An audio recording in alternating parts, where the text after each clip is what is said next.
nangodiri funange irangere woy worgon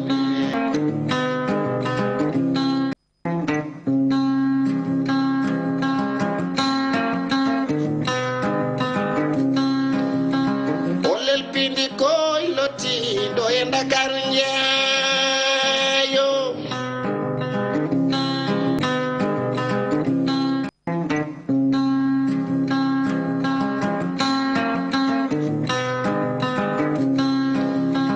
olel pindi koy loti do e Dakar njeeyo nangodiri funange irangere woy worgon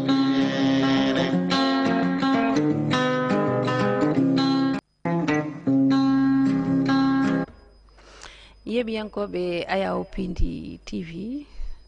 ɗo gonɗon eno goni ɗon on calminama on juurama ɓe hen jaam waale mon ɓe hen jaam weete mon ɓe hen jaam ñalle mon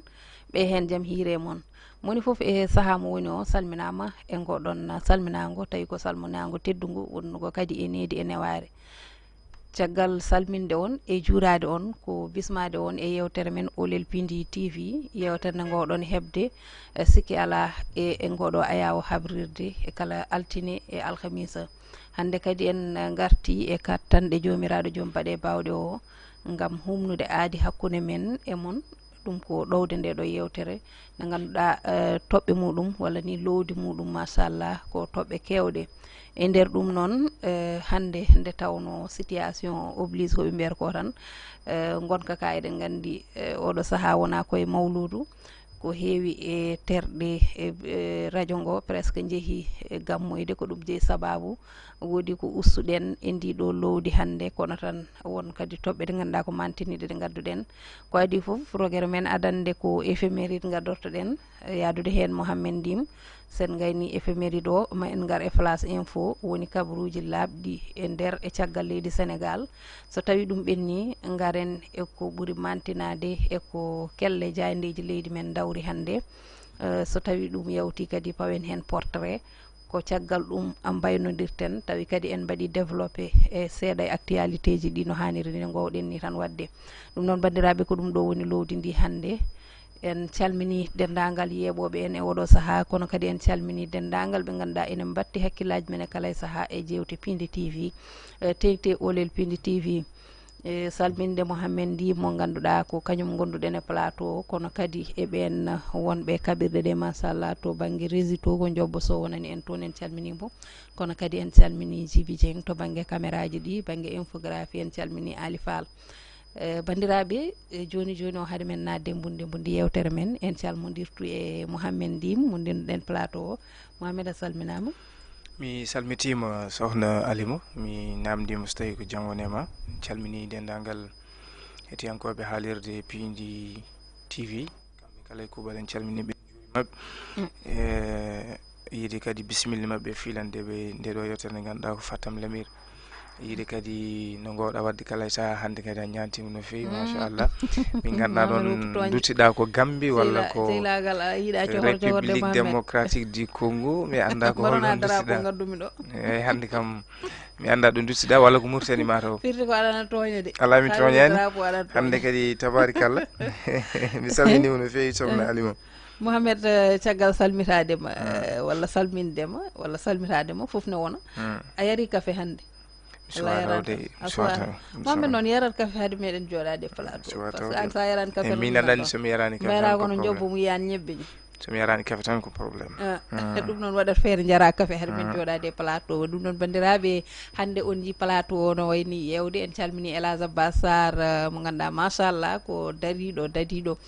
kono kadi eɗen gandi sen jiyanimo tan wonko jagguimo o yeehi mawludu ɗum noon en ñaganimamo Allah moƴƴere to woni no woniri kanko e ɓesgu makko foof kono kadi en calmini dendagal ɓeɓe ganduɗa kañumen goni ɓe ndenduɗen golle ɗe Mouhamed hande kam mboɗo sikki mata ko morlal jiiri tan batten en gaddani météo en jafnoto bandiraɓe on banggue ɗum jeeyi sababu gadortoɗen ko éphéméride du jour hande holko ɓuuri mantinade éphéméride e ko teskano e ɗiɗo duuɓi ɓennuɗi ñande 12 lewru septembre no mbiɗa ni sohna Alima en gandi noɓe mbiyata ni ñalawma tawti bandum oɗo 12 lewru septembre puɗɗortoɗen ko sappo e ɗiɗi lewru septembre 1880 mbiyen hitan ujunere temedde jeetati caɓanɗe jeetati nden oɗo lieutenant d'infanterie mo marine Charles Bourg nden tigo toɗɗa wonde commandant mo Sédhiou mbiyen noon ñande nogas e nayyi lewru mars 1837 hitan ujunere temedde jeetati caɓanɗe tati e jeeɗiɗi ko nden tigui waɗa ciifol oɗo traité beele tigui ha joni yuɓɓinde ko mbiyata ko made poste administrative tawi noon ko ciifodiral hakkude mbiyen ɓen ɓe ganduɗa ko lamɓe France kam e ɓen ɓe ganduɗa ko joɗiɓe e dowriji ɗi joɗini toon leydi France 12 septembre 1880 ƴeewoyen 12 septembre 1887 mbiyen sappo e ɗiɗi lewru septembre 1887 hitan ujunere temedde jeetati caɓanɗe jeetati e jeeɗiɗi ko nden omo ganduɗa komo welede Allah wone mum Seydina Limamou Laye caggal jiilaw ɓen ɓe ganduɗa ko colonial en ko nden tigui de o umri o ga nokku ɗo e lamorgo leydi Sénégal Dakar on nokku moɓe ganduɗa ɓe mbiyata ɗum ko Maliga takko dande maayo nde ko nden tigui o caggal nde o umri toon mbiyen noon kamɓe ɓe ganduɗa ko colonial en ɓe pawi makko junggo ko ñande sappo e nayyi lewru septembre noon ɓe jaɓanimo tawi ɓe nawimo toon to mbiyen Île de Gorée lebbi tati koko meƴƴa toon kanko mo ganduɗa ko Limamou Laye o yi aduna ko hitande ujunere temedde jeetati caɓanɗe nayyi e tati Seydina Limamou Laye woni inde makko mbiyen deftere kanko mo ganduɗa ko Seydina Limamou Laye mbiyen ko jaalal mawgal wonande daranade diine l'islam kono kadi mbawen ha joni siftorde ko ñande nogas e nayyi lewru mai hitan ujunere temedde jeetati caɓanɗe jeetati e tati ko mbiyata ko 1883 ko nden tigui o noddi moɓoniral mawgal beele tigui ɓen ɓe ganduɗa ko layannaɓe ha e dendagal julɗo wawata arde toon to Yoff tawi ko innude emande omo ganduɗa ko nelaɗo sallllahu alayhi wa sallam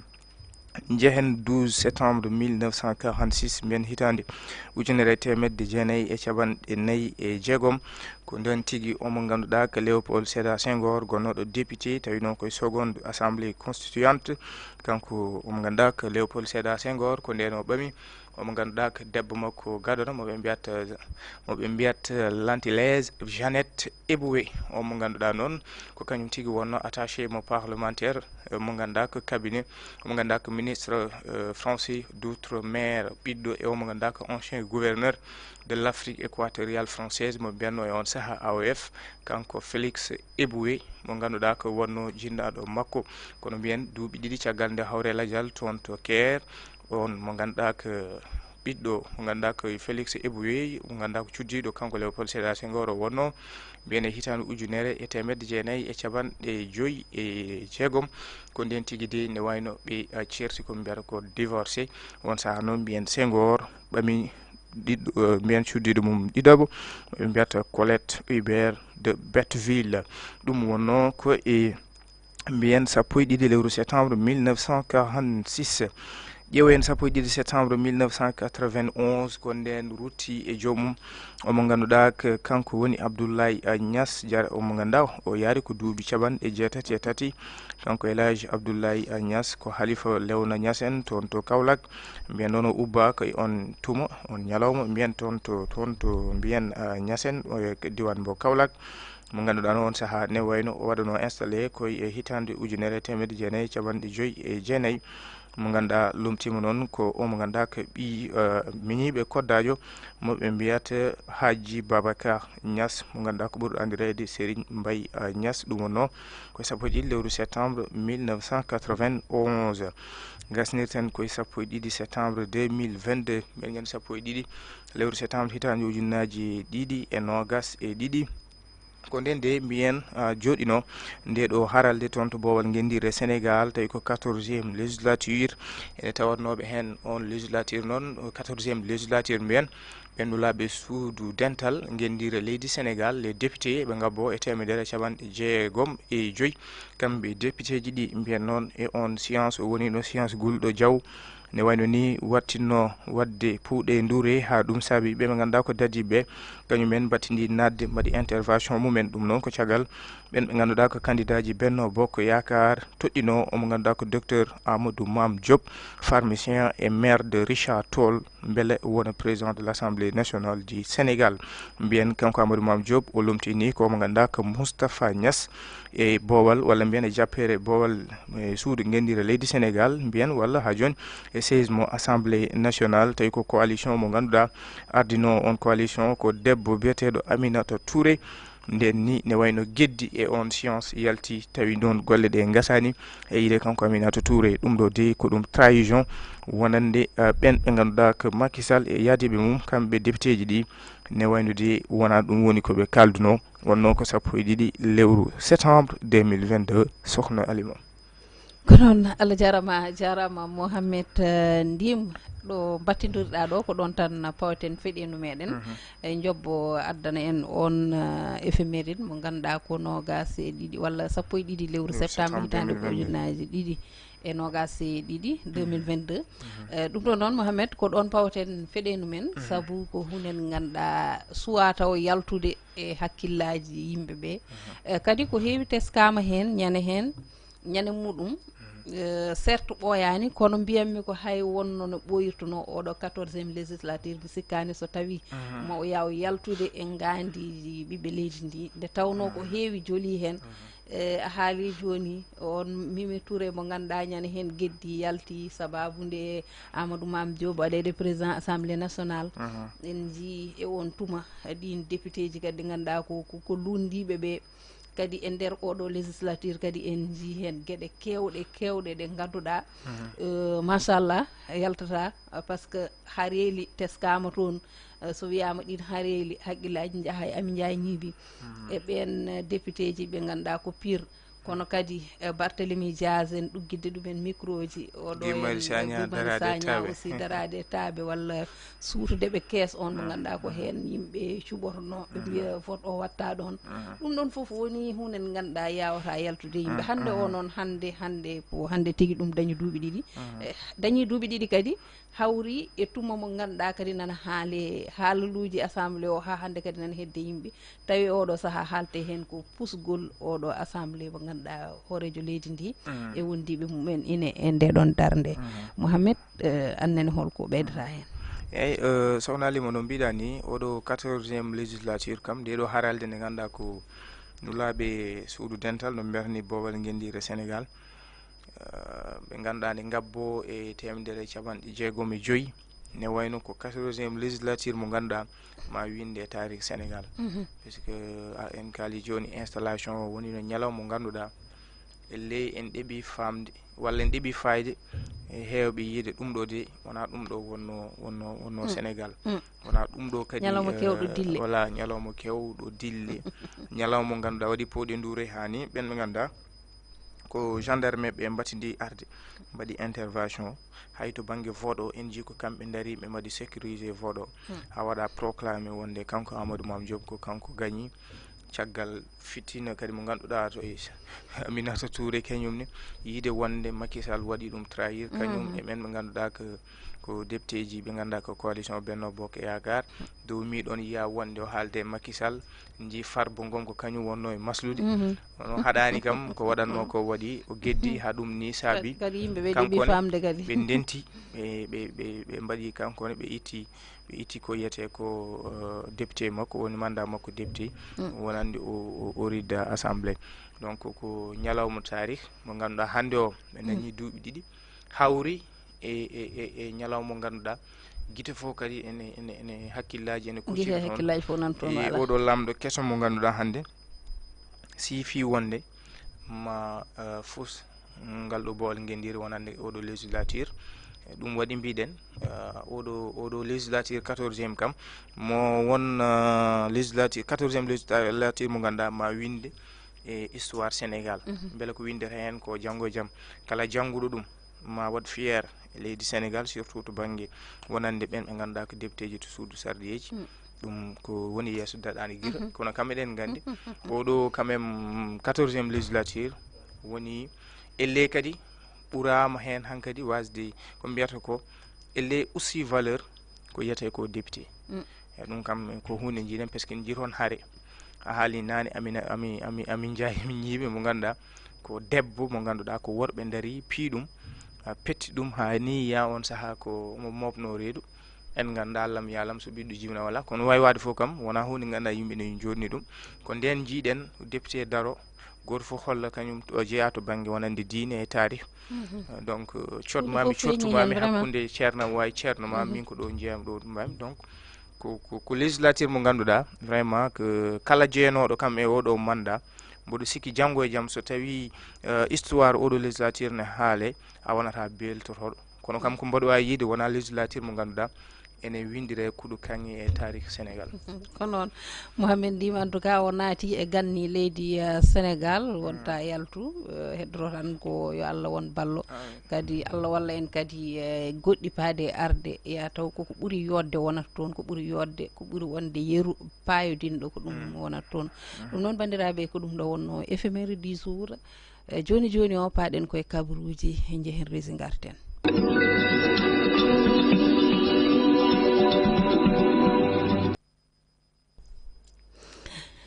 ko noon ɗum noon Allah jarama banggue rési jobbo sow ko noon mboɗo andi tan omona tiime ñebbe no wini ɗum noon joni joni o tan paaɗen koye kabaruji no mbiruɗen ni kabaruji men hande gudditirten ko e jillu président Bassirou Diomaye Faye ñalawma hanki o noon woni ñalawma ɓittuɗo no feewi e kanko président de la république ɗo banggue calendrier makko saabu noon caggal nde o ummi to galleji diine ko wayno toon to Madina Baye e Léona Niassène kanko président de la république o yaɓani tigui ko toon to Mbour ɗum ko gam yaade humpito yaade on alhaali walla ni mbiyen on musiba baɗɗo toon to Mbour sikki ala eɗen gandi lanaka ɗon yiwnok toon tawi noon ina hen ko ina tolno e temedde ɗiɗo ɓe ganduɗa foof ko candidat ji e ko yowiti e ɗanle ɗe ndewani e lawol ko ɗum tigui jeeyi sababu kanko horejo leydi ndi o yeehi toon gam muñude ɓen ɓe ganduɗa kañumen tigui goni ɓesguli ɗi kono kadi e humpitade gonka kano lelori ni e nder ɗum noon o suuti toon konngudi kanko président de la république e wiide makko noon ko hunde nde ganduɗa ko musiba mawɗo kono kadi musalla o ina mawni no feewi e makko kanko horejo leydi ndi kono kadi ha e ɓiɓɓe leydi ndi o artiri kadi hakkillaji ɓiɓɓe leydi ndi caggal nde o duwani ɓen wasɓe ɓesguli mumen o holliti wonde ɗum ɗo koma darane tigui beele kay ɓeɗo sukaɓe ina mbawa accude ɗeɗo laaɗe ɗe ganduɗa ko ɗanle ɗe ndewani e lawol o holliti noon laamu ngu ma daro hen darde fayodinde kadi yoɓe gandu kamɓe ɓesguli ɗi wonde kay laamu leydi Sénégal ine nanga noriɓe ha hande koye oɗon alhaali keddotoɗen e caɗele ɗeɗon baɗɗe to Mbour ha hande noon ɗiɗon ɓesguli kay ine gondi e musalla e mette kono kadi e caɗele mawɗe saabu noon ha hande eɓene jaltina ɓen hawruɓe ladial e nder ngoɗon maayo hollitama wonde kay e oɗo saaha bilan o tolnima e capanɗe tato e jeenayo ɓe ganduɗa ine kay jiitama tawi ine kawri e ladial ɗum ko so tawi en tugnima e correspondant mo GFM gonɗo toon o holliti noon ha hande kay eɓena tan birna ɓen ɓe ganduɗa kañumen tigui goni wasɓe pittali mumen e on fannu noon préfet Amadou Diop keɗɗo e oɗon nokku holliti wonde darnude batu jojjungo ɗum koko ɓuuri yawde e yaccade tawi ko gam ummanade ɗeɗon caɗele kañum e ɓen service aji laamu ngu ino en noon on mo ganduɗa kañum ni woni jagorɗo Khady Diéne kanko kay o yettima toon hanke on alarba ɗum ko gam humpitade oɗon alhaali kona ɗum kalen e accident ji ɗi ganduɗa kañumen ne ina teska e nder leydi men Sénégal caggal accident bannoɗo toon to dangal ma altine ɓennuɗo o ha sappo e ɗiɗo kawri hen e ladial hanki kadi hedde sanga 15 heures walla ni 15 heures tigui won accident teska ɗum koye lawol ila Touba e on tuma noon waɗi goto kawruɗo hen ladial waɗi sappo e goho ɓe ganduɗa kañumen kay ine gañi tawi hen tato kam ko musaɓe no fewi firti kay ko ɗiɗo accident ji nana jokki e nder leydi men Sénégal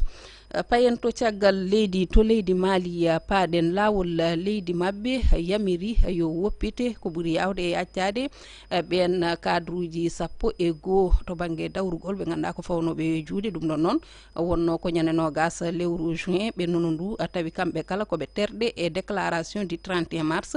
on walla ni ngal ɗon kawtal noon ko landaji ɗi ganduɗa kañumen tigui ndendi gam tan haɓade wonde kay yo laamu ngu watte e juuɗe civil en diwa e juuɗe koninkoɓe kamɓe noon ɓe pawra jungo ko lundade peeje walla ni jabiroje ɗe laamu ngu ƴetti tawi ɓe mbaɗino batu mabɓe ɗum noon ɓe mbaɗi ɗum koye nder galle tawi on tuma kay laamu ngu koko haaɗi kala dille dawrugol e nder ndin leydi mabɓe payen to Afrique du Sud toon de ina wayno ko caɗele teska toon ɗum koye on gouvernement d'union national mo ganduɗa ɓe darnino ɗum ɗon noon woni kay ko teska e oɗo saaha caɗele teskama toon waɗede tawde caɗele ɗe ummori tigui koye loi jowitiɗo e éducation tawi noon ɗum ɗon suɓano tigui ko ñanen tigui koye lewru mai hitande ujunnaje 2024 woni nde ɗo hitande nde gonɗen kanko Cyril Ramaphosa noon horejo leydi de oɗo saaha kay omo ɗamini sifde oɗon alhaali e oɗo aljuma e on tuma noon ɓen lundiɓe kañumen kay mbi ko tati memata jeenayyi jaadani e oɗon fannu firti kay ko oɗon peccor ine teska walla ni ine ɗamina e on gouvernement d'union national gayniren to Gaza toon on mo ganduɗa kañum woni Antonio Guterres mo ganduɗa kañum tigui woni kolaɗo kuuɓal fedde gotago windere kanko kay o holliti wase yonnude fodde jeegomo ɓe ganduɗa jeeya tigui koye yimɓe mabɓe hawruɓe e ladial ɗum ɗon noon tawi tigui koye frappe mo ganduɗa waɗino umorade e leydi Israël o holliti noon omo ñiŋi no feewi ɗiɗon pittali ɗi fedde gotago windere e kala e saaha nde gaari toon foof wallude yimɓe kañumen kay ina keewi dañde caɗele guila e lebte ha e wargoji e ko nandi hen gasi bandiraɓe ko ɗum ɗo wonno ko gadduno ɗen kabaruji e oɗo alkamisa hande.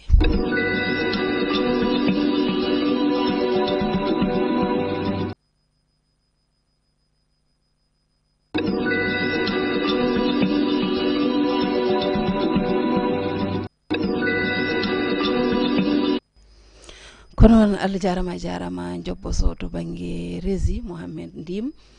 kabaruji ɗi hande ina wayno ina ɓuuri hen mantinade oɗo musiba mo ganduɗa waɗi toon to Mbour ɓeɗo sukaɓe e heddiɓe ɗeɗo laaɗe tawi koye ɗeɗo ɗanle ɗe ndewani e lawol woni hunde musde hunde mettude hunde hamnide ɗeɗo balɗe foof ha hande ni gosɗe nana jaltine e maayo ngo tawi jiitama ine kawre ladial te ne ɗaminaka kadi ɓen ɓe ganduɗa kañumen goni heddiɓe ɓe kañum en wurde saabu noon nana ɓooya guila altine dimanche fayi altine ha hande yimɓeɓe ina hen ne jaltina gosɗe ɗum ɗon noon ko hunde musde kadi vraiment koko ronka ɗeɗo laaɗe yoɗe darto Mouhamed Alima alay en cikani soma darto joni puisque alay saago laamu ngu waɗa ko wiyete ko dépolitisé to banggue affaire migration kam ko hunde wonde ko hunde musde hunde yurmininde so tawi a yeehi Mbour leegal ngal mbiyata tefes Mbour ngal galle mo natɗa foof deftuɗen ma taw ɗon ɓe ganduɗa ko waɗɓe bâche mumen ene jaara e sukaɓe mum en jii le maire mo ganduɗa on non seulement ko mawni ko kañum mo ganduɗa ko kañum nawno sukaɓe ɓe kono holliti nogas e famille makko ni gonno e laamu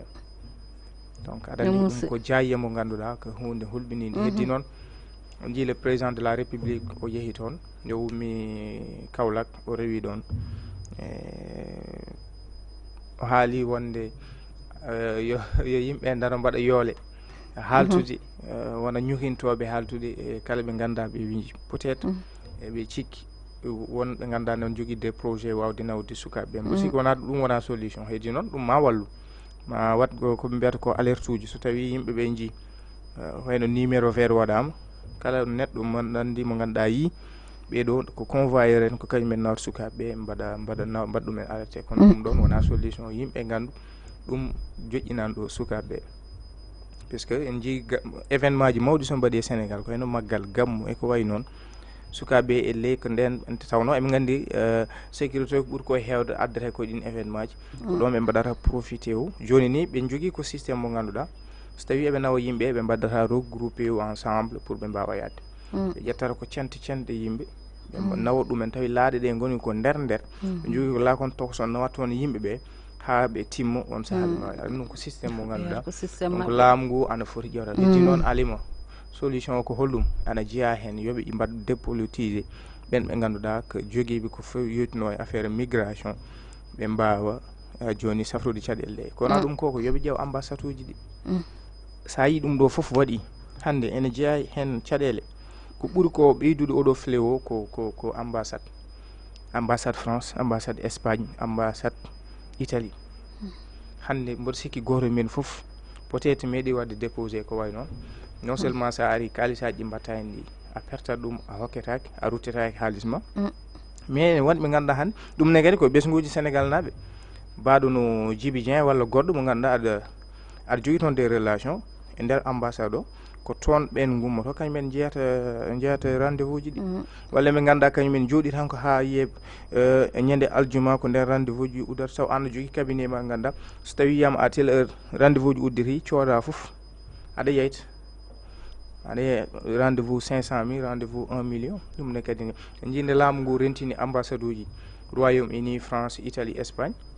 haala mabɓe ko wonde systéme mabɓe ko waɗa pirate ɗum wona gonga vraiment leyɗele hande ɗeɗo no mbayni mawnude Espagne ɗum ɗo ene yiide wonde minen systéme amen ko mbaɗa pirate e min ƴeewa hono min mbaɗi non ɗum mboɗo sikki wona hunde nde ganduɗa gon ɗum ɗo kadi ne jeeya sukaɓe ɓe ne jiiɗa yaade laabi baɗɗi légal mais ko hande hay goto ala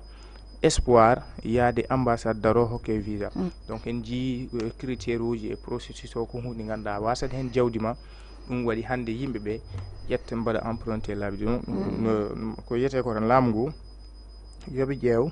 no ɓe kaldi e ambassade uji ɗi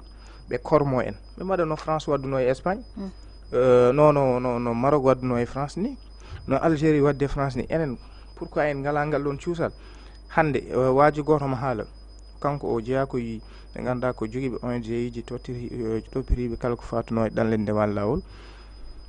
o wi so tawi hunde réglama laamuji ɗi balli sukaɓe ɓe hay goto sohlata yaade ko kamɓe leyɗele Europe garata ga ɓe ƴetta sukaɓe men eɓe mbaɗa demande uji ɓe gara ɓe tawa hen walla ƴeewen puisque en jii e laamu Ablaye Wade campagne saisonnier so yonti eɓe ƴeewa en mbaɗno signé convention ji yiye par exemple Sénégal mamin ittu ɗo fodde ujunnaji ɗiɗi suka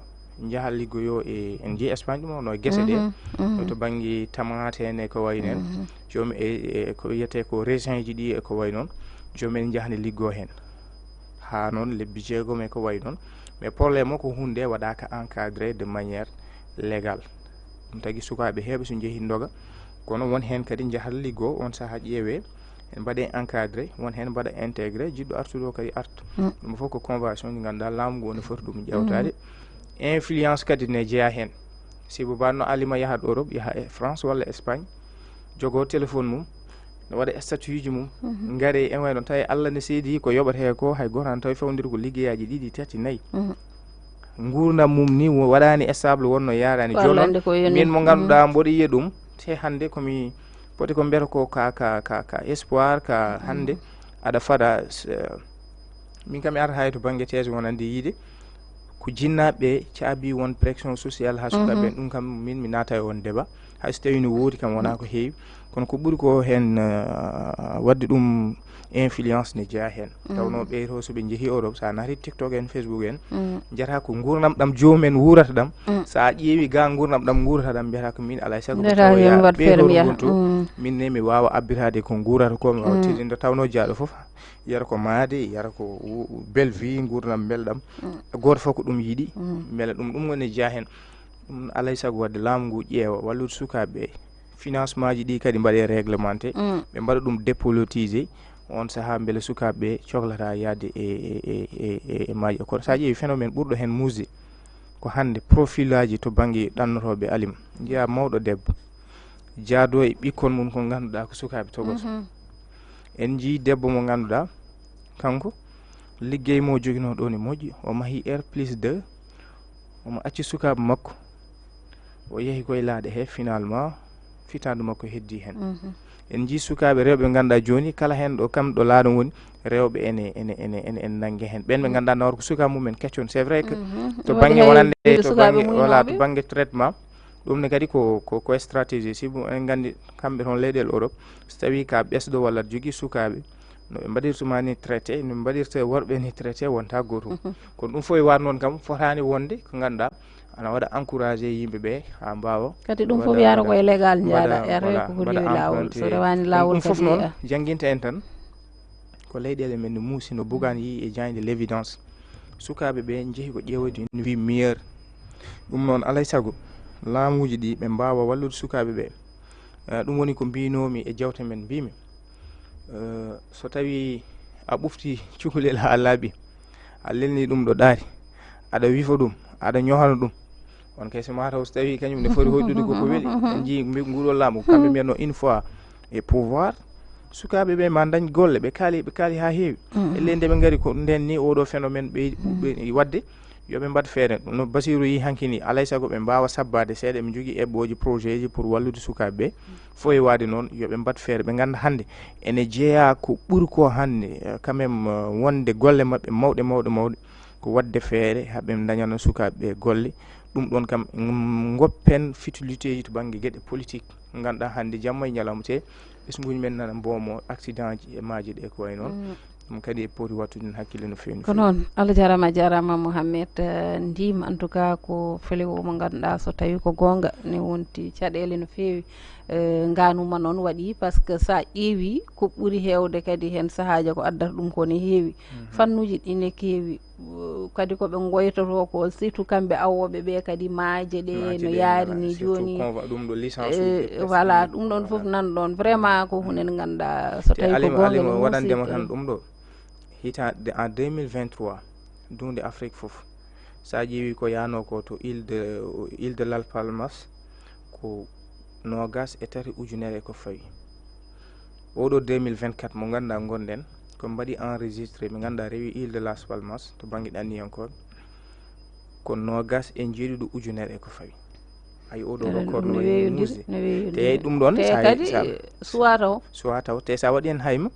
a tawat hen Sénégal naɓe ne keewi hen par ce que ko heewi hande sous région so yiiɗi arde ɗannade rewde toon ko Sénégal arata point mabɓe de départ ɗum noon ko yo Allah faabo yalla wonna ballo bandiraɓe ko ɗum ɗo wonno ko gaddunoɗen to banggue kabaruji joni o paaɗen koye ko ɓuuri mantinade e ko kelle jayendeji meɗen dawri hande oɗo alkamisa jehen resi garten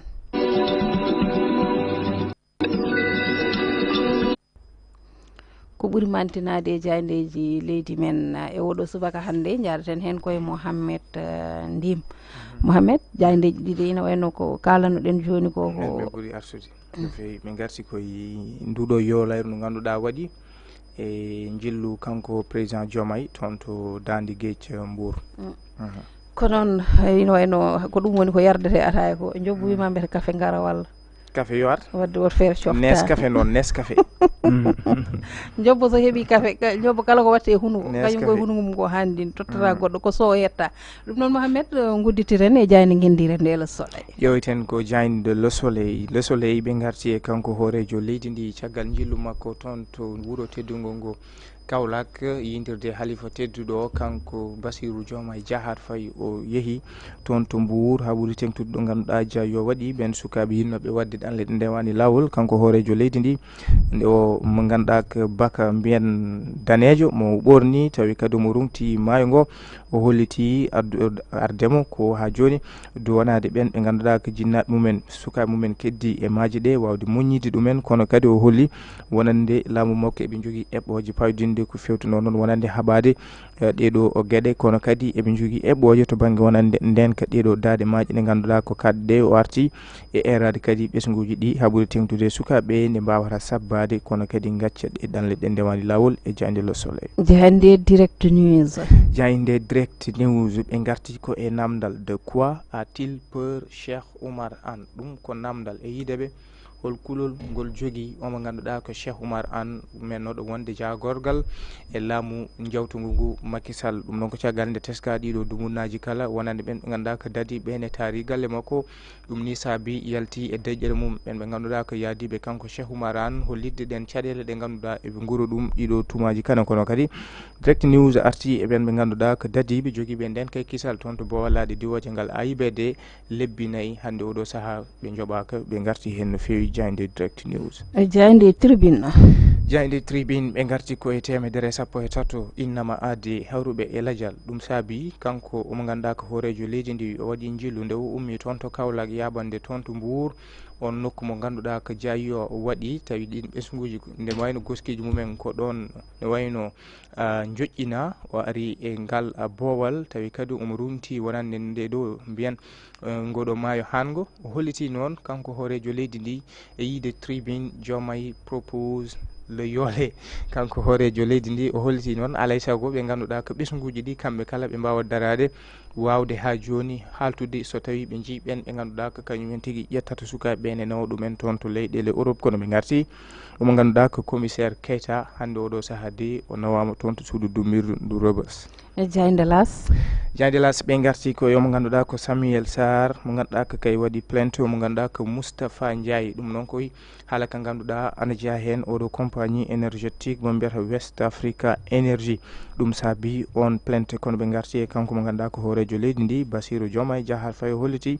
maɓe paw kuule musɗe kisde ɓen ɓe ganduɗa ko kañumen dari hande oɗo saaha ne nawa ɓesguji ɗi toon to leyɗele Europe ha piccali mumen keddo e maaji kadde ɗe jehen e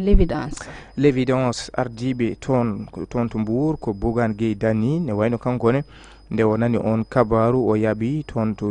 Mbour mbiyen wawde duwanade ɓen ɓe ganduɗa ko jinnaɓe ɓesguji mumen keddi e ɗeɗo maaji e kadi moññide ɗumen kono waɗi e rango e omo ganduɗa ko hoorejo leydi ndi nde mbawata daranade yonto o kono kadi o holliti ɓeɗo sukaɓe ala ko woni yidde mumen so wona dañde gurdam bellitiɗam. jayde le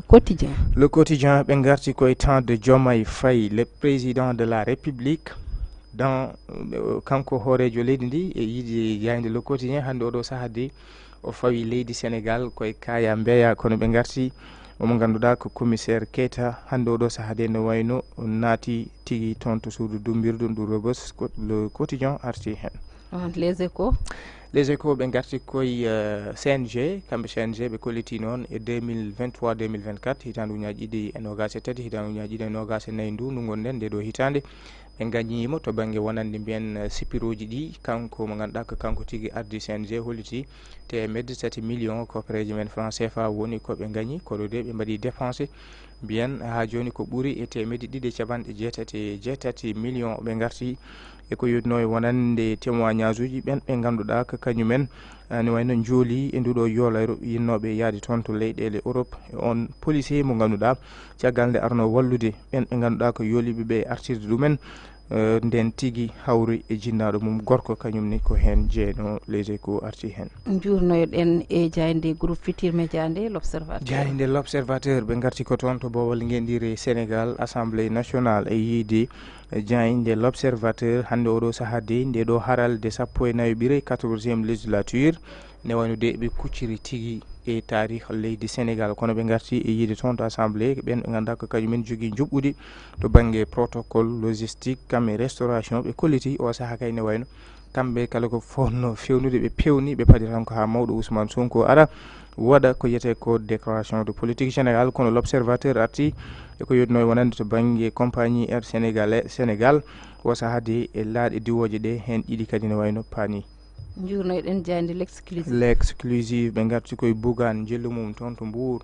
duwanade ɓen ɓe ganduɗa ko kañumen ɓiɓɓe mumen keddi e nduɗo yolayru wawde moññide ɗumen kono erima laamu ngu nde wata tigui ha joni ƴewtade wonande eɓɓoji beela walla sukaɓe ɓe kono ñiŋi kadi laamu ngu to banggue wonande ala ne wayno ko yitno e eɓɓoji payodinde fewde e sukaɓe ɓe jayde l'exclusive arti hen. jayde rewmi quotidien ɓe garti koye kanko hoorejo leydi ndi Bassirou Diomaye Diakhar Faye o holliti kuule musɗe kono koye raddu kay ɓe goni beele fawde ɓen ɓe ganduɗa ko capitaine en ɓe ganduɗa kañumen nawat sukaɓe ɓe yoɓe gandude e meɓe mabɓe naggaɗo foof ala kam yafuya maɓe pawe mabɓe kuule kisɗe ɗe ganduɗa beele haɓade ɗiɗo caɗele ɗe ganduɗa ne waɗa e maaje kadɗe ɗe e yiide kanko hoorejo leydi ndi. gayniren e besbile jour clin d'œil aux jeunes ɓe garti koye sukaɓe ɓe kamɓe besbile jour ɓe garti e yiide wonande kanko hoorejo leydi ndi o holliti tan sukaɓe alay sago mbawa sabbade seeɗa to banggue wonande golle e ɓooji pawdinɗe eɓena juɓɓino ɗum kamɓe laamu ngu kono kadi besbi le jour totti konngol o mo ganduɗa ko Cheikh Issa Sall e yiide kay ne wayno on mo ganduɗa ko kay nawno sukaɓe ha wattinda e latade ngol ɗanngal ne wayno ko kañum ko mawni ko gorko mo jiidi baba kono kadi o arte yiide sappo e ɗiɗo ɓe ganduɗa kay ɓesgu makko walla mbiyen ko ɓew jiidi kañumen ne jeeya e nduɗo yolayru kono kadi ɓe garti e Bougane mo ganduɗa kañum ne yeehi muññidde kamɓe duwanade ɓen ɓe ganduɗa ko ɓesguji mumen ne keddi e ngoɗo maayo ɓe garti kamɓe besbi le jour e commissaire Keita mo ganduɗa oɗo commissaire de ne wayno kankone o ƴeewoyi ne wayno ko yiyete ko prison dumbirdu ndu Rebeuss gasi halaɓe ceer noon Allah jarama Mohamed Ndim humpito ngo laaɓi eko yewti e jayndeji leydi men Sénégal ko kelle gaddane ɗe dawri ɗum ɗon noon machallah e teskuye noon Mohamed ko kalanoɗen joni joni ko sikki ala en jaltata hen jobbo hebni en jayde gendire nde le soleil ina wayno hande jayndeji ɗi boom kanji foof ko hen ɗi garti e haala président de la république Bassirou Diomaye Faye eko yowiti e ɗeɗo ɗanle e ndewani e lawol kanko noon hande o jopande makko foof fayi koye ɓen wiyeteɓe convoyeur en ɓe woodi ɓen ɓe ganduɗa kañumen goni ɗanninoɓe ɓe walla joguiɓe laaɗe ɗe ina mbaɗa hen ɓen ɓe ganduɗa kamen goni sukaɓeɓe walla ɗannotoɗo foof taw ko kañumen nawata ɗumen ko kañumen goni fewjoɓe ɗum ko kañumen goni waɗoɓe encaissé hande o ko ɓen o joopi kala bawɗo yiide ɗumen yo wat feere haalana yimɓe yimɓe daro hen o yehini haw haali numéro vert kono kadi o haali wonde laamu ngu e oɗo saaha ɓen yo gandu koko daari lang gam wawde habde mumen beele ɗum ine iwa ko ɓuuri yawde e yattade Mohamed mbete aɗa sikki ɗum ɗon ko ɗum woni feere nde ɗum wona solution heddi noon ma ar wallidde tan no mbiɗen ni ma ar wallidde sibu eɗen gandi ɗum ɗo hande eɗen mbiya Sénégal ko ɓuuri ko hewde hande ko joguiɗen ko sukaɓe te eɗen gandi sukaɓe ko kamɓe goni wonta berni janggo wonko ɓe gandi hen kanko le président de la république Bassirou Diomaye Faye e ɗiɗo sumgoji jawtuɗi o tawi wadde Sénégal ko ɓuuri ko hewde doole to banggue wonande ko sukaɓe sibu kañumen ne wayno jeeya quand même ɓe joƴƴinɓe ɓe laamu kañumen ne wonko waɗi joƴƴiniɓe laamu par ce que ene kañumen foof anda mbaɗi yakare mumen gargol mabɓe pouvoir caɗele ɗe gondi ɗe mabɓe mbawa ɗum safrude eyyi en mbawa hadde tan e yoole o ma wallin no mbiɗen ni kono ko fat han ɗon tan hadde eɗen paadi e makko hande eɗen gandi mo haal hande mo haal mo wadda ko mbiyata ko discours à la nation eɗen paade makko quand même haalde ɗeɗo probléme aji wonande caɗele ɗeɗo hol eɓɓoji ɗumi jogui projet ɗimi jogui par rapport e wallude sukaɓe ha mbawa dañde hen golle wonande wonɓe ganduɗa Alima so tawi dañi tan ɗo cuuri hande jahata hay nokku ko ɗo keddoto mbawa gollude tawi nde pinɗa fo aɗa yiya jinnaɓe ma tawi kadi aɗa daña gartama wonande ko yetto ko e ɓamtare gurdam ma tawi koye nder leydi ma gonɗa puisque eɗen gandi c'est vrai que hande leyɗele ɗe gona gotum kono kadi toɓe payro kadi wona welani puisque ma jooɗo duuɓi a yiyani jinnaɓe ma a yiyani hen kono noɓe mbiyata ni ko yakar jogaɗo fewde toon kamɓene yooɓe ƴeew projet ji ɗi hande ko wayno 3FPT ko wayno DRN FONGIPS ko wayno noon ko sellilaji goomuji ɗi ganduɗa waɗira ko wallude sukaɓe ɓe ɗi hen ko wadde encadré sukaɓe daña formation ji ha mbawa ɓe hen ko waɗede renforcement de capacité ha jetto e won tolno mbaɗe accompagné mbawa hebde golle kono koko waɗa politisé ɗon ɗo ɗum waɗaka politisé dépolitisé en jara hay nokku ko wona ɗum ko hande to banggue ɓe ganduɗa ko joguiɓe migration sen ƴeewi wonnoɓe ɗo e laamu Macky Sall ko kamɓe goni ɗo ha joni donc alay saago ɗum certes parce que mbiɗen ko séparation des pouvoirs alay saago ɗum certes ha laaɓa totte joguiɓe hen gandal wawɓe ɗum eko way noon mbawa ɗowde ɗum beele sukaɓe ana gacca ɗeɗo ɗanle ɗe ganduɗa wona kadi no mbiɗen ni influence o nani hen hande sukaɓe ɓe mbawa hadde ɗumen yaade puisque e sukaɓe he woodi hen janoɗo ko rescapé oɗo tragédie baɗɗo Mbour mais o wi ko kanko ɗo wonɗo mono yiilo so dañi o dañi laana ko duttotoɗo aɗa andi ɓen hande on beele sa yi ɗum maydine ni kañum ɓen kulani ɓen wonko jiggo ɗum ko wona aɗanndi mayde hen sahaji no mbiɗani mi taƴanima hen sahaji no mbiɗani des fois influence o par ce que ɗon kadi won mbiɗo wonde yeehi gotol ɗiɗi tati tataɓol ndol ko nden o wawi taccude o yeehi kono o yeehi fodde laabi ɗiɗi omo ronki yaade o daña hen caɗele o ruttito aɗa andi ɓen kam vraiment wonko woni e ɓerɗe mumen kadi kulol kadi ala ɗon aɗa andi mi watma rencontré anecdote mboɗo jogui sehilam nana France o arade leegal o ya Champs Élysées o film o yami o wonayi oto makko sonuji babamal Abou Djoubaji belɗi ene jima nder o film ndim ay Mohamed ɗo de ko ɗo ko ɗo Versailles ya Paris 18e mo ya Le Havre o ya ndim ɗo ko ɗo e ɗo mi jotam mbimo ay tinno watam envoyé ɗi vidéo donc influence mo ganduɗa sa woni joom koyel tukosel tan saare nek ɗum ne wawi annene waddema encouragé ha jiiɗa ɗannade so tawi a ronki dañde damal no jaaruɗa peut être mbaɗa ƴetta ɗeɗo laabi donc influence o aussi alay saago wonɓe toon ɓe kañumen ne mbawa hayso tawi mi yaadani e wonɓe toon ɓe mbiya hoto gaare ga welani so tawi noon welani ɓe gartatno donc ɗum kam ɗonne kadi ko ɗum kono wadde nde kadi influence sukaɓeɓe hankkadi ha ala ko jeer so wona yaade toon tawi joomum galana ɗumen dalilu to banggue kayitaji wona de maniére ko mbiyata ko légal ɗum kadi wonko ɗum battinte no fewi eko wayni yaade sukaɓe keddo e pitali mumen kadi goto fof ko responsable hen kala baɗɗo influence suka ha yeehi ɗan li fitade mum heddi ema jamgo ka ñawdeteɗo alima donc ɗum ne kadi laamu ngu kamɓene certes jinnaɓe ne jogui hen responsabilité laamu ngu kadi jogui hen responsabilité en tout cas responsabilité o koko waɗa partagé sukaɓe ɓene kayne walla yahoɓe ɓe par ce que hande o natti ko gonga ko ɓuuri hen hewde ko sukaɓe kono noon natti ko sukaɓe tan jahata kadi hunde ne hawni ayi oɗo onon on ballani min dey so Allah minen yummiraɓeɓe ala noon rewɓe ɓe min kam mbiyami tan ko rewɓe par ce que hande alima ƴeew kewuji men tan hande sa woni ɗo e Sénégal a liggaki walla liggey ma wonno yarani a ɗaɓɓita debbo ha keeɓa hande challenge o ko kaari resi kam walla humni kam hokki kam maybu jekka hokki kam iPhone hokki kam 500 000 wasde famde wontan hen hokki kam orga hokki kam ga waɗi cakkaji ɗum ɗon no yumma tawi bawtinen a faami donc ɗum ɗon fof aussi ene jeeya hen alima onon ne kadi so Allah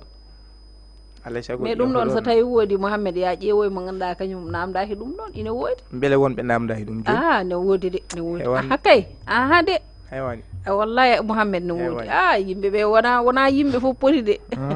alima ko ɓe mbiyata ko mburu fof ko farine kono so Allah ma on mburu mo ganduɗa ko gawri wonata wona farine ɗum ɗon noon Mouhamed ndima en tout cas ɗeɗo dalle ɗe ndewani e lawol kanko président Bassirou Diomaye Faye o yeehi toon o haali e konnguɗi makko ko ɓe ɓuuri wadde visé oɗo saaha ko ɓen nawoɓe ɗannoroɓeɓe en ji oɗo e hoore muɗum kañum ko kañum yeehi to police wi ko kañum nawi laana ka waɗi livré hoore muɗum voilà ha gasa kadi kanko wonni ɓiɓɓe makko gonno hen aɗa andi ɗum ɗo vraiment hunde ne hawni kadi malheureusement ɓe jaa seeɗa tan ɓe dañi probléme ɗeɗo caɗele foof ngari hunde noon kam so Allah ne foti yurnitede ne foti ƴewtede kadi sa nani kadi haaluji mabɓe kanko Cheikh Issa Sall mo ganduɗa kanko woni maire Mbour o en nani no haaldi ni o kanko o rendintuno ko awo e jangde kono ɗoɓe jahanno ɗo ɓurno ɓadade ɓe walla babiraɓe mabɓe ɗo dañatno liɗɗi ɗo hande o soɓe jeehi ɗon haydara ala ɗon ko ma jaaha ha buddi ɗum ɗon kadi il faut laamu ngu aussi ɗon ne yo jeeye e peeje mumen ko wayno licence uji ɗi ɓe ƴeewa kadi maaje ɗe hande sa ƴeewi ko ɓuuri hewde e ɓen woni awoɓe ɓe ko kamɓe ɓuuri hewde e yahoɓe ɓe alima nganuma waɗi donc laamu ngu kañum ne yo ƴeew peeje ɗe ganduɗa ko bawɗe joƴƴindeɓe saabu sa ƴeewi kam joguiɗo matériel muɗum jogui laana muɗum jogui foof mum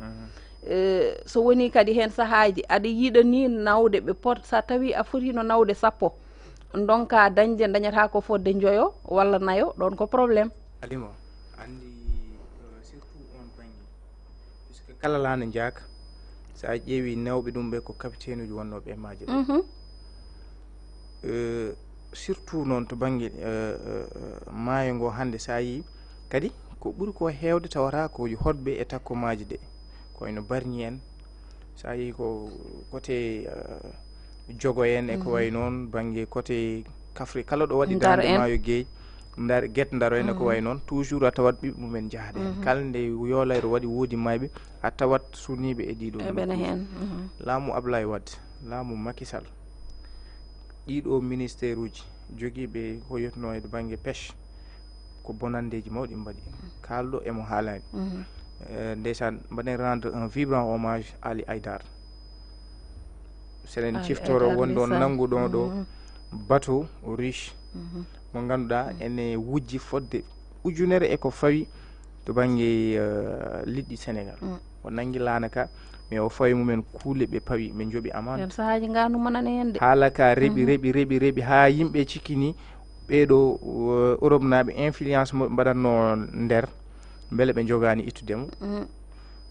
eɗen tesko nden Vladimir Poutine noddimo téléphone nden ko laana ka ko laana russe noddimo téléphone waɗimo invité e ɗum ɗo goto moɓe mbaɗatno ɓe finalement o sali yaade ɗum woni wonde patriotisme leydi en jii licence uji de pêche ɗino mbaɗata ɗum en jii bateau ji chinois ji ɗiɗo hande Sénégal min de eɓe mbaɗa hen sahaji to yiye hay sa yeehi Mauritanie mais ne waɗi lebbi ɗi ganduɗa ko hay goto neɗɗo hanguetake ha awa ɗum ni addata hen sahaji probléme aji pêcheur aji wonande awoɓe Sénégal naɓe nangueteɓe to Mauritanie ha laamuji ɗi mbaɗa intervention jewtide jomumen gaccete Mauritanie naɓe ƴewno dokkireɓe licence uji par ce que mi jogui kamɓe lebbi ɗi ganduɗa hay Sénégal ne waɗa ɗum kono suivi ala e jomumen ye lebbi tati en goppat maayo ngo deeƴa beele liɗɗi mbawa wadde reproduire mbawa dañde ko way noon mbawa fofta donc hande ɗum ɗon fof ko gueɗe ɗe ganduɗa so tawi yo goppu hen hakkillaji no fewi ɗum kadi ene jeeya c'est à dire le mal est profond laamuji ɗi alay saago ɓe daro ɗiɗo licence uji de pêche ɗiɓe hayso tawi bon en jii ko ɓennuno ko nguɗo laamu ɓe mbino ko so tawi oɗo licence uji accord mo mbaɗno Union européenne so tawi gasi te ko te convention ji walla nden ko pasindiriyaji ganduɗa enen tan goni les perdants ko tampinoɗo ma laamuji ɗi ala ni alay saago ɓe cirguino ngol ɗo ɓoggol ngol ganduɗa ɓeɗo en mbaɗi e daaɗe men foti ko iwde ganda hol complexe iwde ha laaɓi par ce que ɗo poɗɗa hebde gartam jaaɓi en parani sertude mabɓe ha laaɓa kono neɗɗo kadi won ndimagu ganduɗa ɗum ko an wawata teelande ɗum hoore ma an foti tamande ɗum hoore ma e junggo en tout cas ko caɗele laamu ngu kam ko erago tan watte guila nden ha hande radio ji nana kaala hirjinoji nana mbaɗe e oɗo fannu yoɓe daro hen nde tawno laamu ko kañum woni doole leydi ko kañum jogui sembe ɓurɗo mawnude leydi ko ɗum waɗi eɓe mbaɗe ngoɗo erago yoɓe daro hen kala ɗoɓe gandi tan ɓoɗel ngel ɓe gandi ɗo soɓe dewri ɗo ma caɗele ɗe cafaru foof walla ma wonko usti ɗon walla ma won ko ɓosi ɗon foof yoɓe dewru ɗon ko ɗum woni koɓe ñaaga noon batiraɓe ko ɗum ɗo wonno ko gaddunoɗen ko e kabaruji joni joni en jahat e ko rogere men wattindide e yewtere nde woni portrait holi o noon hande Elhadj Abbas Sarr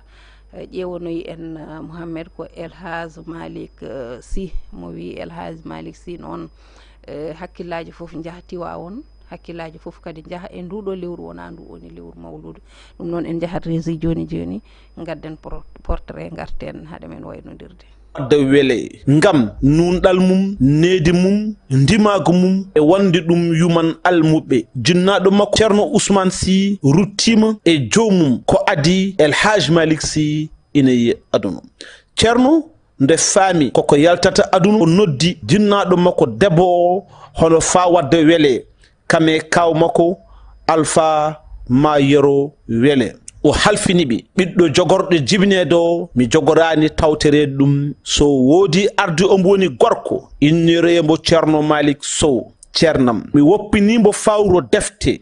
Alpha Mayoro kame nene makko ɓofti ɗin kongi nehimo needi moƴƴiri needi islam ina jeeya e goote bindande Elhadj Malick Sy holliti wonde e nder nden deftere ndo windi wiyetende Ifham al Munkir al Jinan ko hen tigi o ɓayini ɗi kongi lobbi Elhadj Malick Sy fuɗɗi jangde mum poto gaaya e ceerno Malick Sow gonnoɗo ceerno jinnaɗo makko gorko kam e alpha mayoro wele kaw makko ɗen ko jinnaɓe makko to banggue nene makko o jokkoyi jangde nde to Jolof ser sagata to kaw makko goɗɗo biyeteɗo Amadou Sy El Hadji Malick Sy yaɓani Fouta to ceerno biyeteɗo Abdou Bitey o jokki jangde makko e nder seremɓe hewɓe nder Fouta ine hen e ɓen seremɓe biyeteɗo Mamadou Top ndo ummi toon o yaɓani ko Saint-Louis ko ɗon o ɓami sohnajo makko garwanijo biyeteɗo sohna Rokhaya Ndiaye El Hadji Malick Sy ɗiggini alquranil karim law o feri lawol o yeehi funnague e hirnague wertago leydi Sénégal kino tolno e duuɓi 25 ngam ɓeydetirade gandal El Hadji Malick Sy jangi jangde science caggal ndo ɗiggini alquran o ɓeydetiri jangde wonde ko wayno mathématique astronomie prosodie wondude e jimi walla mbiya poésie El Hadji Malick Sy yeehi ɗo wiyete dawlo Mauritanie ngam ɓeydoyde jangde hitande 1984 o yawti toon to Louga o ummi ɗon o yaɓani Pire o adi ndombo jooɗi yo Tiwawon hitande 1992 e yamirore e siiko gando mawɗo biyeteɗo Mor Massamba Jeeri Dieng tawti nden yamirore ko gando goɗɗo biyeteɗo Djibril Gueye kamɓe fof ɓe kolliti El Hadji Malick yo jooɗo Tiwawon El Hadji Malick Sy yeehi Makka lawol mum garwaniwol ko hitande 1983 o arti ombo fiila Khalifatu Tijaniya e ballal ɓesgu Umarien o yaccini ngol lawol Tijaniya ɓe mahi jamaji jumaji e wertago leydi Sénégal to Waalo Kayor Fouta Jolof wondude Sine Saloum to Afrique subsaharienne El Hadji Malick Sy yaccini toon l'islam kam e lawol Cheikhna Ahmadou Tijane El Hadji Malick Sy windi defte kewɗe ina hen Ilasu Tahab o kanko edi mawninde gammu jamma jibinede rasoul sallallahu taala alayhi wa sallam El Hadji Malick Sy rutti e jomum ko ñande 27 lewru juin hitande 1992 to Tiwawon ko ɗon o wira yanande makko almuɓe hewɓe ino juuroyo ɗum e kala hitande El Hadji Malick Sy radiyallahu taala noon en jetti Jobbo Sow to banggue régie kono kadi en jetti Elhadji Abbas Sarr e oɗo portrait machallah portrait Elhadji Malick Sy Mohamed Ndim en ji oɗo gorkajo machallah o arti e gurdam makko rewi makko fof arti hen machallah portrait o haali ko heewi kono kadi holliri ko heewi Mohamed Abbas en beltima no fewi oɗo portrait mo ganduɗa so tawi oɗo en nani o neɗɗo Allah timmuɗo mo ganduɗa so tawi haala mum haalama aɗa jogo ko mbiyata ko fierté mawɗo mo ganduɗa wonde ɓiɗɗo Sénégal najo mais également jogo fierté on ɗo ɓiɗɗo Fuutanke sohna Alimu El Hadji Malick kañum ne jeeya koye goto ɓe ganduɗa ko waliyaɓe Allah mawɓe ganduɗa ko kañumen Allah moƴƴirani Sénégal addi ɗum e sen mbi El Hadji Malick en ciftortu ɓesgu El Hadji Oumar Foutiyou Tall ceerno Abbas haalinani hakkude jinnaɗo makko ma fawa wadde weele e Cheikh Oumarul Foutiyou Tall to hoore fonde teddungal ngal ɗon ha hande Cheikh Oumar wonande yiide min dontomi o ko El Hadji Malick Sy caggal Mouhamadoul Ghali Cheikh Oumar kanko El Hadji Malick ɗum kadi ko yettere Allah no fewi e yiide enen Sénégal ala fof ko dañƴen keɗen jiggoyo hande surtout sen gari e oɗo jamanu hande en goni ko yete ko mbiyami kam ko rupture des valeurs so woodi peut être dariɓe yiide ɓeeɗo yimɓe mawɓe ko mumen ko no foti ƴewtede mboɗo sikki ko wasde andude hoore mum taw d' abord to garɗa tawɗa tane en bamma en jinnaɓe ma enen gari ene muri hen nema en ha mawnuɗa ha dañƴa ko dañƴa ko mbiya an wonde te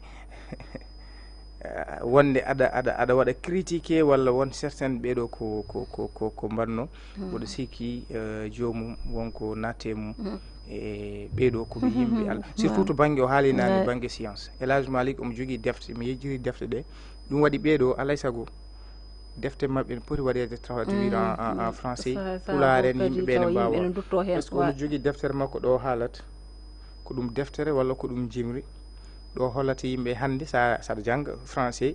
eɓe kallanma hol gonɗo Alexandre le Grand on mbiyata Zulqarnayni ko kanko wonande jabɓe ko kanko hollata yimɓe Alexandre le Grand wona Zulqarnayni ɗum ko science e goɗɗum e goɗɗum e goɗɗum e goɗɗum ganduɗa ɗo hebdi hakkude makko e ɓurnaɗo windere nelaɗo sallllahu alayhi wa sallam andat ɓeeɗo ko yimɓe ɓe ganduɗa Allah ana moƴƴirani ɗum Sénégal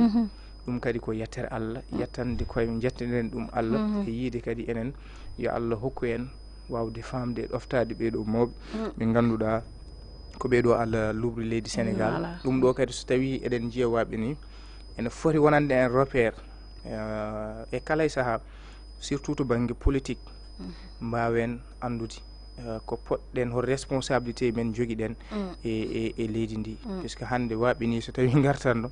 ma payto no fewi leydi Sénégal goto foof noon ne jogui hen part de responsabilité woni kamɓe surtout politicien ji woni enen les journalistes descend Serigne Cheikh Tidiane Sy Al Maktoum yurmene Allah wonema kanko yanno les journalistes ont une mission prophétique jandi yanke kañumne yo andu elle ko nelaɗo e banggue meccal ngal woni ngal donc goto men fof ne jogui responsabilité leydi ndi ganden goto men fof ko vitrine Sénégal ko vitrine wonande leyɗele ɗe foof puisque eɗen Allah ne hokki en waɓe no ɓeeɗo wadde wonko jombu wonko en potani wadde wonko poɗɗen salanade koye men wonko poɗɗen hertude wadde sababude Allah ne lubri men waɓe ni sohna Alima ko noon Allah jarama Mouhamed Ndim vraiment ko gorkajo mo ganduɗa machallah mo haali mo haqqille ma yahay mawludu mo haali mo haqqille ma yaha oɗo jamma mo ganduɗa ko jibinede nelaɗo Allah sallllahu alayhi wa sallam mo haali mo haqqille ma yaha to Tiwawon eɗen gandi machallah koye ndun lewru wona en mbaɗat ɗon profito dewren ɗon duwonoɗen bandiraɓe ɓe e yallah hokku ɗumen lewru moƴƴuru kadi Allah hokku en wattude mo wuuri ko rewa hen Allah foof kadi yallah jaɓanen Mouhamed en gardama hen ha ɗo hankkadi hojomaji meɗen kuuɓi kono kadi Allah waɗi ko joguinoɗen e lahal ngal ko fo en juppi ɗum eno mbiɗani sohna Alima en gonɗen koye lewru yurmede lewru mawninde kadi jiminede nelaɗo sallllahu alayhi wa sallam mboɗo sikki joni ummiɗen hen e oɗo portrait El Hadji Malick Sy radiallahu taala anhu yiide kadi bandiraɓe fof yo Allah hokku en yeeto goto fof ne gandi hande goto fof nana dira nokkuji mumen wawde waɗoy toon gammu woni Tiwawon woni halwar ne kadi inchallah bandiraɓe fof ni paada toon ñalawma walla mbiyen jamma gammu o goto fof na ruto e nokku men yo Allah hokku en jabanede e ko duwa toon ko mi yettima no fewi e ɗowgol yewtere nde no fewi machallah yettude technicien ji ko wayno Djiby Dieng to banggue caméra yettude Diobbo Sow Diobbo aɗa andi Diobbo ko tohar Diobbo tohar Cheikh Oumar yummum debbo to banggue Corse aɗa andi ko kodde banggue Corse yumma ko yannoma Diobbo Adama Abdoulaye Elimane Harouna donc somi nani Diobbo tan ko toon hakkillam kono noon Allah hanin taw so ala hen ko kodde en tout cas ko kodde Cheikh Oumar tan ɗum noon kanko ne en juurimomo no fewi en calmini dendagal hettiyankoɓe e yeɓiyankoɓe haalirde Pindi TV en calmini bandiraɓe men ɓe ganduɗa kala oɗo émission so yonti eɓe gacca hakkillaji mabɓe no fewi yewtere nde yiidemo tan ha saahaji goɗɗi so hawre welede Allah aadi men e bandiraɓe mbaɗani ko alkamisa wonata de altine alkamisa altine e bon altine wawi wonde feeri e voilà ko ɗum ɗon ɗum ɗon aadi men e mabɓe so Allah jeeɓi mbaɗandi wonoyta ko alkamisa annena yettama a jarnama Mouhamed Ndim minne mi rewa ɗo tan haade men waynade mi duwono dendagal jarguel naaɓe tengti e bammen Alpha Déme walla kawmen e mawni men denɗi men Aminata Kane yantude galle o foof Abou en Harouna en Hamdou en Demba en kamɓe foof Ibrahima en goppani hay goto Batuli en kamɓe foof ɓe duwanama e duttugol e jomum sehil men guiɗo men guiƴi men kono kadi machallah ko neɗɗo mo ganduɗa kadi ko ɓiɗɗo wuuro Diaranguel kadi ko neɗɗo yimɓe foof neɗɗo kadi mo ganduɗa kadi machallah ko Diaranguel foof wasi ɗum sababude darde nde darino gam développement Diaranguel darde nde darino kadi gam ɓamtare Diaranguel e Diaranguel yarude yeeso e kala e saaha darde muɗum koko mantinino kono tan noon kadi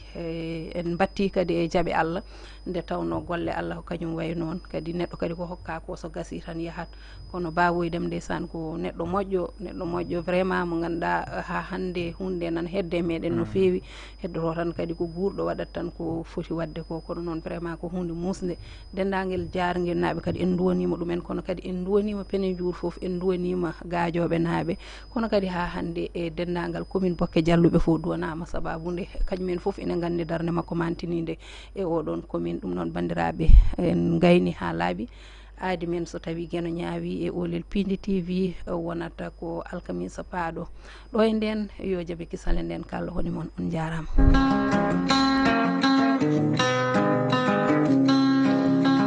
Olel Pindi koy lotti ɗo e Dakar jeeyo